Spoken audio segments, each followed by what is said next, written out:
Good evening, all. Ira Epstein of Linn & Associates with your metal market wrap-up, and we are now on Tuesday, January 12th, 2021, 5:35 p.m. Central Time. Interesting day. Remember, you've got to remember the settlement time of metals. Settlement time is a different time than the last trading prices. Settlement time is 12:30 p.m. Central Time, whereas the last trades of the day are at 4 p.m. Central Time. Then the market closes for an hour and moves on at 5 o'clock. It reopens. Well, at 12:30 you were lower in the metals, and all you've done tonight is rally back up to where they're at. But a lot of good events are happening. Copper market's holding the area that I wanted to see, the 18-day average of closes. The silver market's finding a home, if you will, in the $25 bottom area. And the gold market's even saying, okay, you get down to the 200-day average, maybe that is something of a value area. We'll show that all in a minute here. The dollar took a beating today. It was down 40 as most currencies were up, and they continue up tonight against the U.S. dollar. Energy prices are flat, no real inflation there, and a bit of a bounce in the bonds and the notes. I told you they're too far under their lower Bollinger Bands, and if you go to my financial video after this, you'll see that. So let's take a look at a weekly chart of gold. For the week, we're up 1%, roughly $20, with the market right where it's at. The bias is still down on a weekly area chart of closes as the market is under the 18-day average. So for those of you that want to get friendly this market, looking for it to rally, I believe that in order for that to occur, you've got to get the price over that 18-day average and stay there. Then it comes to life like you did back here. Stay down here, that upside life is very, very limited. When you look at a daily bar chart, you've got a pretty wide swing from just over this 1960 area to under 1820, and you can see it right here. And in fact, now you have your swing line set from the top and the bottom. Let's put on moving averages. This is the 200-day moving average of closes. That is where I think a group of investors believe that on that 200-day, if they want to own, that is their gift number. They're not interested if the market goes much under it or above it. That's what they're looking at while they maintain that bullish posture. I'm not one of those people. I understand what they do, but that's not my style in the marketplace. Rather, what I expect is the market, as it slid through that's going to try to find something of a floor here with resistance up at the other averages.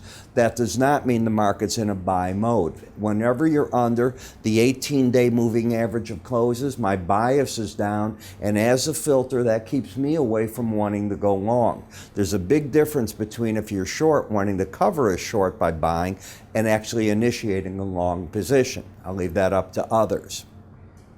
When I take a look at Bollinger Bands, what you've done is you've gone from the upper band to the lower band in no time at all. Basically, three days is all it took. And the market's established, if you will, something of an attempt at a trading bottom down here in that 1820 area with a resistance zone of 1960 when you look back at what the market did. And it's certainly bordered by that. So I'm going to say upside resistance, 1886 to the 1900 level, fighting at the 200-day average. If I come back here, you see that very clearly. And if that gives ground again, then the lower Bollinger Band might be attacked. When we come to the slow stochastics, you're oversold.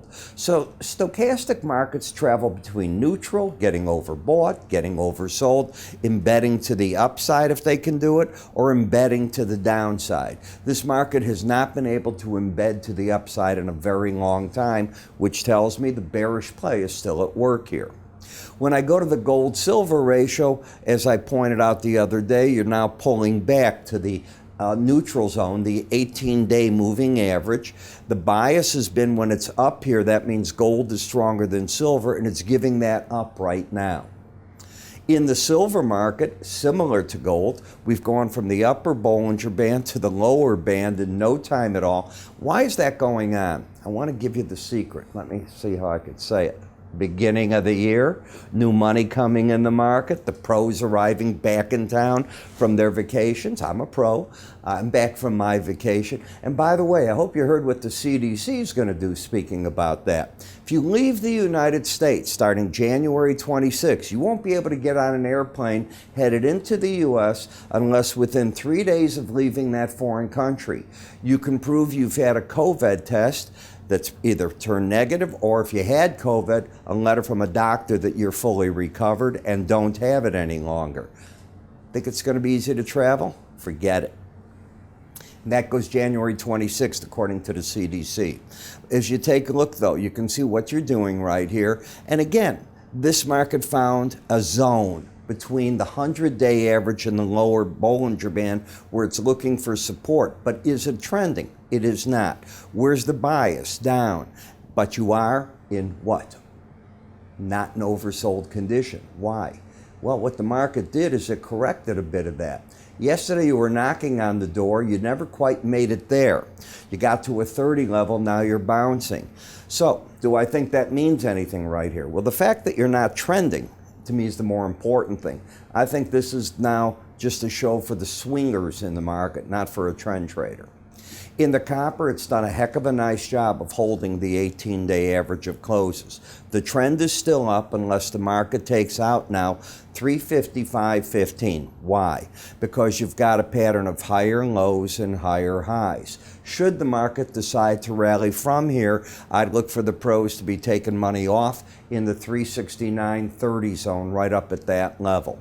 Again, will the trade support this market if it gets back to the 18-day average? Well, it depends if you'd want to risk 400 points. That's $1,000 a contract. It's a little rich for my blood. And one of my filters that I use in my research videos and my written updates is I use a monetary risk as a filter, and $1,000 is well beyond it, which would keep me away from telling my clientele to buy or sell a market when you got that kind of risk. It worked nicely in the British pound, kept me out of a problem there, by the way, today. In the April Platinum, you've got lower highs, lower lows. You closed under that number, came back over it today. I pointed this out to you yesterday.